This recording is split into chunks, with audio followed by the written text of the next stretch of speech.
Terms which are use to describe a muscle. तो muscle के अंदर में जो मोस्ट फ्लैशी पार्ट होता है उसको हम कहते हैं बेली। जैसे ये हमारी बाइसेप्स मसल है, तो इसमें जो most flashy and contractile part है बीच वाला, इसको हम कहते हैं आपकी belly of muscles. Okay, origin होता है और इंसर्शन होता है। अभी मसल्स में पढ़ेंगे, मसल्स में आपको हर मसल का ऑरिजिन और इंसर्शन याद करना होता है, क्योंकि किसी भी मसल पे शॉर्ट नोट आ जाता है, उसका आपको origin, insertion, blood supply, nerve supply ये लिखना होता है। तो जो ऑरिजिन है उसका क्या मतलब है और इंसर्शन का क्या मतलब है। ऑरिजिन वो होता है जो मसल का वो एंड होता है जो रिलेटिवली फिक्स्ड होता है। रिलेटिवली वर्ड याद रखना है, रिलेटिवली, ऐसा नहीं कि फिक्स ही है ये, but it is relatively fixed as compare to insertion during the contraction. यानी जब कोई मसल कॉन्ट्रैक्ट करती है तो उसका वो पार्ट जो रिलेटिवली फिक्स होता है उसको हम ऑरिजिन कहते हैं, क्योंकि किसी भी मसल का एक एंड ऑरिजिन होता है, दूसरा एंड उसका इंसर्शन होता है। जैसे ये जो मसल है, जैसे बाइसेप्स एक एग्जांपल है, यहाँ पे इसका ऑरिजिन होता है और यहाँ पे इसका इंसर्शन होता है। ठीक है, अब अगर आप ध्यान से देखोगे तो जब आप इस मसल पे हाथ रख के देखो और इसको ऐसे कॉन्टैक्ट करो, क्योंकि देखो फ्लैक्शन के टाइम पे ये मसल कॉन्टैक्ट करती है बाइसेप्स, है ना। जैसे कहते हैं ना अपनी बाइसेप्स दिखाओ, तो बाइसेप्स जब कोई जिम वगैरह जाता है तो हम उसको, वो ऐसे करता है, तो हमें ये जो मसल होती है प्रोमिनेंट हो जाती है। यानी कि इस मसल का कॉन्ट्रैक्शन बाइसेप्स का ऐसे करने पे हो रहा है, फ्लैक्शन करने पे। तो जो मसल है, इस मसल का ये पार्ट ऑरिजिन है, ये इंसर्शन है। अब ध्यान से यहाँ पे हाथ रख के देखोगे तो ये वाला पार्ट ज़्यादा मूव करेगा, जो ये वाला एंड है वो ज़्यादा मूव करेगा as compare to this end. ये कंपैरेटिवली फिक्स एंड है ऊपर वाला, तो ये ऑरिजिन है, ये इंसर्शन है। ओके, अब कई बार ऐसा भी होता है कि इंटरचेंजेबल भी यूज होते हैं, यानी कि कई बार ऐसा हो जाता है कि इंसर्शन पे मूवमेंट्स ज़्यादा हो सकती है, बट यूजुअली ये टर्म ऑरिजिन और इंसर्शन हम उसके कंपैरेटिवली मूवमेंट कहाँ पे ज़्यादा हो रही है उसके बेस पे ऑरिजिन और इंसर्शन वर्ड यूज किया जाता है। बेली आपकी flashy and contractile part of muscle होता है। ठीक है, जैसे यहाँ पे आप देखोगे तो मैंने बाइसेप्स बनाई है, यहाँ पर आपका ये बोन है पीछे जो दिखा रखी है, यहाँ पे कौन सी बोन है आप धीरे धीरे आगे पढ़ेंगे, बोन्स पूरी पढ़ेंगे आप इसमें। तो यहाँ पे ये ह्यूमरस बोन होती है पीछे, और ये आपकी स्कैपुला है। तो स्कैपुला और यहाँ से ह्यूमरस से, यहीं से इसका, यहाँ स्कैपुला से इसका ओरिजिन होता है एक्चुअली। ठीक है, तो बाद में पढ़ेंगे कहाँ का ओरिजिन कैसे हो रहा है, किस किस पार्ट से होता है, वो इंपॉर्टेंट होता है। तो ये मसल है, इसके दो ओरिजिन होते हैं एक्चुअली, एक शॉर्ट हेड ओरिजिन होता है और एक इसका लॉन्ग हेड का ओरिजिन होता है। वो भी आप बाद में जब बाइसेप्स मसल पढ़ेंगे उसमें पढ़ेंगे। तो ये ओरिजिन है इसका, वो एक सिंगल एंड भी ओरिजिन हो सकता है और डबल भी ओरिजिन हो सकता है। जैसे इस मसल्स में कि शॉर्ट हेड और लॉन्ग हेड दो ओरिजिन होते हैं, पर कंपैरेटिवली अगर देखेंगे तो ये वाला जो एंड है वो कंपैरेटिवली फिक्स होता है, कंपैरेटिवली कम मूव करता है as compare to insertion part. ये बीच वाला मोटा पार्ट बेली है और यही कॉन्ट्रैक्टाइल पार्ट होता है, मेन कॉन्ट्रैक्शन इसी में होता है। ये आपका इंसर्शन है जो एंड होता है। ठीक है, अब दो टर्म और आती हैं, एक है आपकी एपोन्यूरोसिस, एक है रैफे, और एक टर्म अलग से होती है टेंडन। टेंडन क्या चीज़ होती है? देखो एक चीज़ ध्यान रखनी होती है, बोन से बोन को जो जोड़ता है वो होता है लिगामेंट। बोन टू बोन हम ऐसे याद करते थे, बोन टू बोन लिगामेंट होता है, और बोन से मसल्स को जोड़ने वाला वो होता है टेंडन। तो जैसे मान लिया दो बोन है, उन दो बोन्स को जो जोड़ता है वो होता है लिगामेंट, ये है लिगामेंट। और बोन से जो मसल्स को बोन से जो मसल्स को जोड़ रहा है वो होता है टेंडन। जैसे ये जो एंड है ये टेंडन है यहाँ इसका, अंडरस्टैंड, ये इसका टेंडन है, एंड्स होते हैं। जो टेंडन है स्पेशली वो एंड्स ऑफ द मसल्स होते हैं। ओके, तो टेंडन जो है वो फाइब्रस एंड होते हैं। इंपॉर्टेंट बात है, कोड लाइक स्ट्रक्चर है। अगर आप यहाँ पे देखोगे तो ये कोड लाइक स्ट्रक्चर है, ये टेंडन है इसका, ये कोड लाइक स्ट्रक्चर है। फाइब्रस है, code like structure, non contractile है, मतलब ये कॉन्ट्रैक्ट नहीं करती। तो कॉन्ट्रैक्शन जो होता है वो मसल्स में होता है, ना कि टेंडन में, ये ध्यान रखने की चीज है। तो ये तो हो गई टेंडन। अब एपोन्यूरोसिस क्या चीज है? एपोन्यूरोसिस भी टेंडन ही है, टेंडन का एक मॉडिफाइड फॉर्म है एपोन्यूरोसिस। तो जो टेंडन है, मान लिया टेंडन तो कॉर्ड लाइक है, हमने देखा, जहां वो फ्लैटेंड हो जाता है, मतलब कॉर्ड लाइक स्ट्रक्चर ये फ्लैट हो गया, तो उसको हम एपोन्यूरोसिस कहते हैं। Aponeurosis is a flattened tendon is known as aponeurosis. तो टेंडन और एपोन्यूरोसिस एक ही बात है, बस टेंडन कॉर्ड लाइक है और एपोन्यूरोसिस फ्लैटेंड है, फ्लैट हो गया बेसिकली। यहाँ पे जो बाइसेप्स मसल है इसमें एग्जाम्पल हमने दिखाया क्योंकि यहाँ पे बाइसेपिटल एपोन्यूरोसिस भी होता है, यानी इसका एक पार्ट जो है ना फ्लैट भी हो जाता है। ओके, तो यहाँ पे एपोन्यूरोसिस भी पाया जाता है। अब एक टर्म हम पढ़ेंगे रैफे, कहीं कहीं पे यूज होती है। रैफे क्या है? स्ट्रेचेबल है। जो टेंडन है वो नॉन स्ट्रेचेबल थे, नॉन कॉन्ट्रैक्टाइल थे, ये स्ट्रेचेबल है और ये फाइबर्स बैंड है, ये भी फाइबर्स बैंड है। They are made up of interdigitating fibres of tendons और एपोन्यूरोसिस। यानी जो रैफे है वो भी टेंडन या फिर एपोन्यूरोसिस के ही इंटरडिजिटेटिंग फाइबर्स हैं। इंटरडिजिटेटिंग फाइबर से मिलकर बना होता है और स्ट्रेचेबल होते हैं, वो स्ट्रेच हो सकते हैं। ठीक है, जैसे रबड़ स्ट्रेच होते हैं ऐसे ही वो स्ट्रेच हो सकते हैं। इंटरडिजिटेटिंग का मतलब क्या होता है? एक्चुअली इंटरडिजिटेटिंग का जो हिंदी मीनिंग है वो है interlocking with finger like projections. तो मतलब जहाँ पे भी फाइबर, जैसे आपके मायोसिन में देखेंगे वहाँ भी फाइबर्स जो होते हैं ना वो इंटरलॉक होते हैं, तो जो मसल्स में होते हैं। तो यहाँ पे भी क्या ना, रैफे जो वर्ड है वो यूज होता है आपके इंटरलॉकिंग फाइबर्स, मतलब इंटरडिजिटेटिंग फाइबर्स जो कि टेंडन या एपोन्यूरोसिस से मिलके बने होते हैं, उनको हम रैफे कहते हैं। तो ये कुछ कॉमन टर्म्स हैं जो हम मसल्स जब पढ़ेंगे, ओरिजिन, इंसर्शन, बेली, एपोन्यूरोसिस, टेंडन, ये सारे के सारे जो वर्ड हैं वो जब मसल्स पढ़ेंगे तो वहाँ पे यूज होंगे, इसलिए इनको समझना बहुत इंपॉर्टेंट है। Terms which are use to describe bones. Bones की जो टर्म्स हैं, जैसे बोन्स में आपका आएगा फीमर में, ह्यूमरस में, फीमर जब आप डिस्कस करोगे तो वहाँ पे आपको बहुत सारे ऐसे टर्म्स मिलते हैं जिनके लिए आपको पहले से फैमिलियर होने में बाद में उसको समझना आसान हो जाएगा। जैसे इलेवेशंस होते हैं। इलेवेशंस का मतलब होता है कोई चीज़ उभरी हुई है, जैसे किसी बोन से कोई चीज़ बाहर निकल, जैसे सपोज करो ये पेन है, इस पेन से ये चीज़ बाहर निकली हुई है तो ये हो गया इलेवेशन। तो ऐसे ही किसी भी बोन से बाहर निकली हुई कोई स्ट्रक्चर है उसको इलेवेशंस कहते हैं। और उसमें आपको बहुत अलग अलग बोन्स में अलग अलग वर्ड मिल सकते हैं यूज़ होने के लिए। जैसे वो इलेवेशंस जो है लीनियर टाइप के हो सकते हैं, ऐसे सिर्फ एक कोई लाइन टाइप की चीज़ है, लीनियर सा इलेवेशन है, कोई निकला हुआ है बोन से बाहर, उसमें वर्ड यूज़ हो सकता है लाइन या लिप या रिज या क्रेस्ट। ठीक है, उसके बाद जो शार्प हैं, ऐसा हो सकता है कि बहुत शार्पली, मतलब बहुत पॉइंटेड टाइप के एलिवेशंस हैं, आप उसको छू के देखोगे तो बहुत ही आपको शार्प सा मिलेगा। उसमें टर्म है जैसे स्पाइन है, स्टाइलॉइड प्रोसेस है। आप स्कल में देखोगे, जो हमारी स्कल होती है वहाँ पे बहुत सारे ना शार्प से प्रोजेक्शंस होते हैं, उसमें से बहुत शार्प टाइप की चीज़ें निकली होती है, जहाँ पे यूज़ होते हैं वर्ड स्पाइन हो गया, स्टाइलॉइड प्रोसेस हो गया, सब आपको स्कल में मिल सकते हैं। आपका ये होमवर्क है कि ये जो नाम मैं बता रही हूँ ये आप गूगल में डाल के देखोगे कि ये कौन सी बोन में मिलता है, क्योंकि अभी हम इसको यहाँ पे बहुत डिटेल में डिस्कस नहीं करेंगे, बिकॉज ये सारे के सारे वर्ड्स आपके इंडिविजुअल बोन्स पे आएंगे। तो आपको बोन्स भी पढ़नी होती है मसल्स के साथ साथ, और उन बोन्स पे मसल्स का अटैचमेंट देखना होता है। बोन्स और मसल्स पढ़ने के लिए दो तरीके होते हैं, या तो आप बोन्स पढ़ लो, बोन्स में देख लो कि यहाँ कौन कौन सी मसल का अटैचमेंट है, और जब वो मसल्स आएंगी तो वहाँ से इसको रिकॉल कर लो। या फिर दूसरा तरीका होता है आप मसल्स को पढ़ लो और उस मसल्स को देख लो कि वो मसल जो है कौन कौन सी बोन पे अटैच है, फिर जब उस बोन को आप पढ़ोगे तो आप देख लो उस बोन पे कौन कौन सी मसल अटैच होती है। दोनों तरीके ठीक है, जैसे अच्छा लगता है वैसे आप कर सकते हो।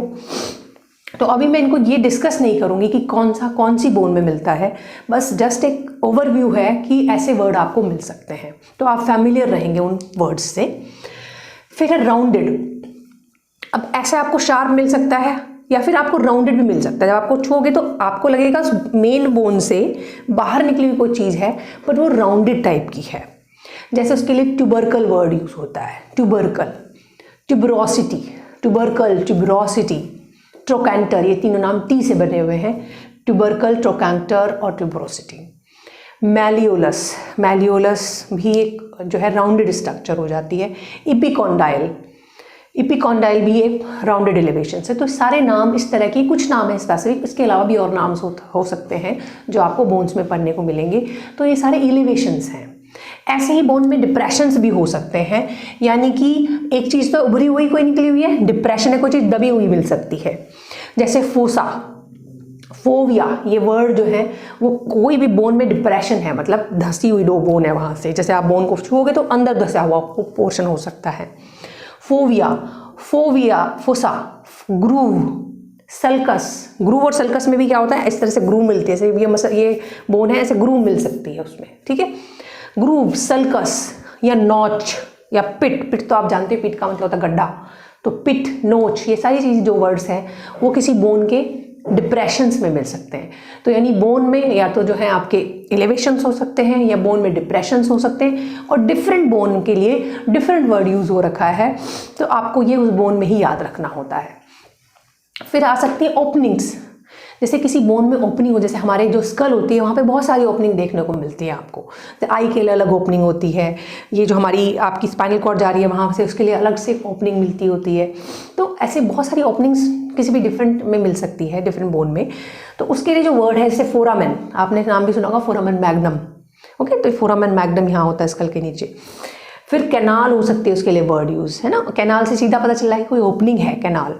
हाइटस है, हाइटस वर्ड भी आपका ओपनिंग के लिए यूज़ होता है। तो ये सारे कहीं भी ओपनिंग है किसी भी बोन में, उसके लिए यूज़ हो सकती है।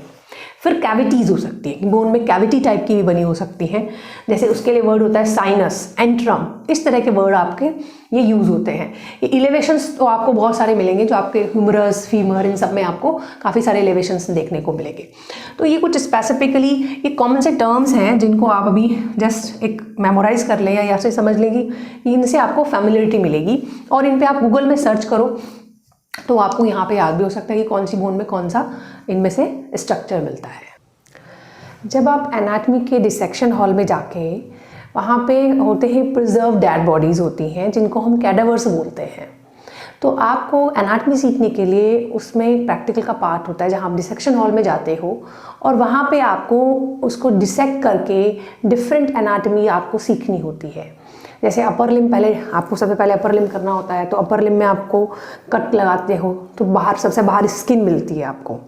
जब आप अपर लिम में या पहले अपर लिम करोगे, फिर थोरैक्स करोगे, फिर लोअर लिम करोगे, एब्डोमेन करोगे, फिर हेड एंड नेक करोगे, इस तरीके से आपको डिसेक्शन करना होता है।